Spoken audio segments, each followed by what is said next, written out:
தமிழ்நாட்டுக்கு ஒரு மிகப்பெரிய மாற்றத்தை மக்கள் கொடுத்திருக்கிறாங்க. கண்டிப்பா பாஜக அதிமுக எல்லாருக்கும் பின்னடைவு. யாருமே இதை எதிர்பாராத ஒரு மிகப்பெரிய ஆதரவை விஜய் அவர்களுக்கும் தாவேக்காவுக்கும் மக்கள் கொடுத்திருக்காங்கன்னா ரெண்டே காரணம் தான். ஒண்ணு, திமுக மேல இருந்த ஒரு மிகப்பெரிய கோபம், திமுக மேல இருந்த காண்டு, அவநம்பிக்கை. ஸ்டாலின், உதயநிதி வரலாறுலயே எனக்கு தெரியாதுங்க. நானும் இத்தனை வருஷமா பாக்குறேன். எனக்கு தெரிஞ்ச உலக வரலாறுல, இந்திய வரலாறுல sitting CM, sitting deputy CM பின்னடைகிறது அப்படிங்கறதெல்லாம் நான் கேள்விப்பட்டதே இல்லை.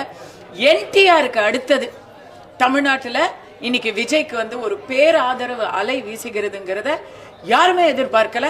ஆனா நல்ல விஷயம். என்னை பொறுத்த வரைக்கும் பாஜகவுக்கு பின்னடைவு, தேசிய ஜனநாயக கூட்டணிக்கு பின்னடைவு அப்படின்னு இருந்தா கூட திமுகவை ஓட விரட்டி இருக்காங்க. தமிழ்நாட்டுல மக்கள் ஓட விரட்டி இருக்கிறாங்க தாவேக்காவினர். அப்படிங்கறதுனால விஜய்க்கு ஒரு ஹேட்ஸ் ஆஃப், வாழ்த்துக்கள்.